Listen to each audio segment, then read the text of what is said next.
लक्ष ठेवू तुम्ही. विद्यार्थी मित्रांनो, standard 9 chapter number 1 basic concept in geometry practice set 1.1 याच्यात क्वेश्चन फर्स्ट सेकंड आपण लास्ट टाइमला बघितला. आता क्वेश्चन 3 मधला फर्स्ट क्वेश्चन पण आपण सॉल्व केला होता, सेकंड क्वेश्चनही सॉल्व केला होता. आता मी फोर्थ क्वेश्चन घेतो 3 मधला. क्वेश्चन 3 4 डिस्टन्स एल ला आपल्याला 11, डिस्टन्स एम एन 12 दिलंय, डिस्टन्स एन एल 8 दिलं आपल्याला. आणि आपल्याला आयडेंटिफाय करायचं आहे की हे यल एम एन 8 हे पॉईंट कोलिनियर आहेत का, हे आपल्याला आयडेंटिफाय करायचं आहे.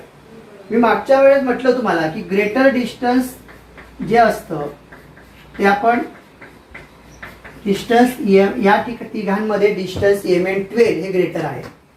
स्मॉलर डिस्टन्स जे आहे distance L M plus distance M N N L distance L M आणि डिस्टन्स एन एल यांचे ॲडिशन करू आपण 11 plus 8.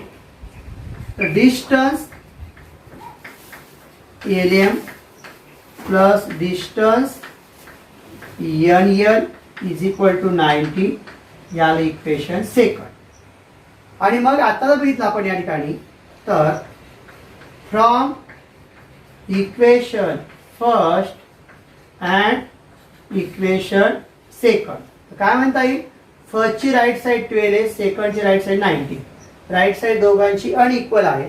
Therefore distance M N not equal to distance L M plus distance N L हे equal नाही. Therefore point L M and N are not collinear. तर म्हणून आपल्याला काय सांगता येईल की बिंदू एल एम आणि बिंदू एन हे एक रेषीय नाही हे ठरवता येईल. अशा पद्धतीने आपल्याला पॉईंट एम एन एल हे नॉन कोलिनियर आहेत किंवा एक रेषीय नाही हे आपल्याला सांगता आलं. यानंतर मित्रांनो क्वेश्चन 5 घेऊ आपण. क्वेश्चन 5 4 क्वेश्चन होमवर्कला आहे. Question 5 point X Y Z are collinear म्हणजे ते एक रेषीय आहे. मग आपल्याला पुढे काय म्हटलं such that distance X Y is equal to 17, distance Y Z equal to 8. Find distance X Z. Find distance X Z. मग आता या ठिकाणी point X Y Z collinear म्हटलं त्यांनी. Point X Y Z collinear आहे. आता या ठिकाणी डिस्टन्स एक्स वाय 17 आहे आणि डिस्टन्स वाय झेड 8 आहे. Find the distance X Z. समजा आपण याप्रमाणे जर कोलिनियर घेतलं तर बघूया काय होईल. तर distance X Y plus distance Y Z is equal to distance X Z. मग डिस्टन्स एक्स वाय किती आहे 17, डिस्टन्स वाय झेड किती आहे 8 equal to distance X Z. 17 plus 8 25 distance X Z. या ठिकाणी आपल्याला डिस्टन्स एक्स झेड मिळालं 25 मिळाला. पण सेकंड सपोज असं असेल तर ही फर्स्ट कंडिशन झाली. सेकंड कंडिशन अशी असेल तर एक्स झेड अँड वाय अशी कंडिशन असू शकते किंवा हां ठीक आहे. मग आता या ठिकाणी डिस्टन्स एक्झॅक्ट जर मला काढायचं आहे तर काय होईल, whole distance X Y, whole distance X Y मधून मी डिस्टन्स हा झेड वाय काय करणार, Z Y means Y Z minus करणार. तर डिस्टन्स एक्स वाय किती आहे 17, वाय झेड किती आहे 8, तर 17 मायनस 8 9, डिस्टन्स एक्झॅक्ट 9.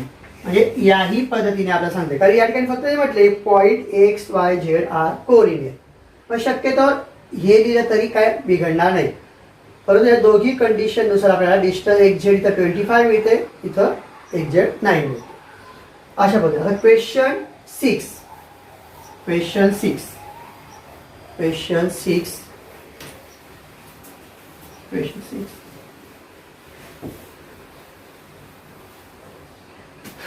क्वेश्चन 6 मध्ये काय आपल्याला sketch proper figure and write the answer of the following question. आपल्याला दिलेल्या इन्फॉर्मेशन मधून आधी फिगर स्केच करायची आहे. If A dash B dash C ही इन्फॉर्मेशन आपल्याला फिगर स्केच करण्यासाठी पुरेशी आहे. अँड डिस्टन्स ए सी दिलेला आहे 11, डिस्टन्स बी सी दिलेला आपल्याला 6.5. देन आपल्याला फाइंड करायचं आहे, लेन ए बी. आपल्याला काय करायचं, लेन ए बी फाइंड करायचं आहे. मग आता हे पूर्ण आलं ए आणि सी. आता यांच्या बिटवीन बी पॉइंट आहे, कसा आहे तो बी सी 6.5. मित्रांनो थोडंसं आपल्याला लॉजिक लावते, अंदाज करता येईल की 11च्या हाफ असतं 5.5 आणि हा बी सी आहे 6.5, म्हणजे मोर दॅन हाफ 6.5 आहे. म्हणजे तो बी कडे तो पॉईंट, ए कडे पॉईंट काय असणार आहे, बी असणार आहे. म्हणजे बी पासून सीचं डिस्टन्स हे ए पासून बीच्या डिस्टन्स पेक्षा ग्रेटर असणार आहे. मग या ठिकाणी हे टोटल डिस्टन्स आलेलं आहे 11 आणि यापैकी आपल्याला बी सी डिस्टन्स दिलेलं आहे 6.5 आणि ए बी डिस्टन्स फाइंड करायचा आहे. Distance A B plus distance B C is equal to distance A C. तर distance A B plus B C किती आहे 6.5 आणि ए सी आहे 11 मीन्स 11.0 घेतलं तरी चालतं. Distance A B is equal to, इकडे हा 6.5 ऍड होतोय, राईटला जाऊन तो काय होईल 11.0 मधून मायनस. तर distance A B is equal to काय 4.5. डिस्टन्स ए बी आला 4.5. अशा पद्धतीने आपल्याला फिगर स्केच करून हे एक्झाम्पल सॉल्व करता येईल. आता याच्यातलं पुढचा क्वेश्चन आहे, क्वेश्चन हे फर्स्ट होतं, आता क्वेश्चन थर्ड घेऊ आपण. Question third, question third. If x dash y dash z means x y z coordinate point y between point x and z, and length of xz equal to 3 root 7, length of xy equal to root 7, then length of Y Z आपल्याला काय करायचंय find करायचं आहे. मग आता बघा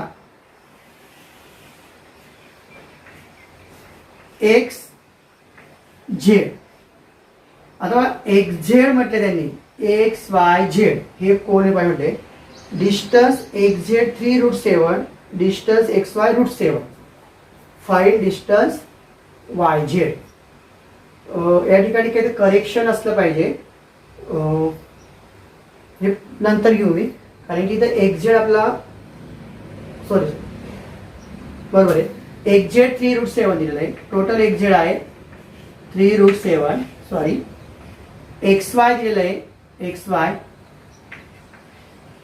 √7 आणि आपल्याला वाय झेड फाइंड करायचं आहे. Distance Y Z equal to distance X Y minus distance X Z minus distance X Y. Distance X Z मधून डिस्टन्स एक्स वाय मायनस करता येईल. मग डिस्टन्स एक्स झेड आहे 3√7, distance X Y √7. 3√7 minus √7 means 2√7. Distance Y Z आलं 2√7.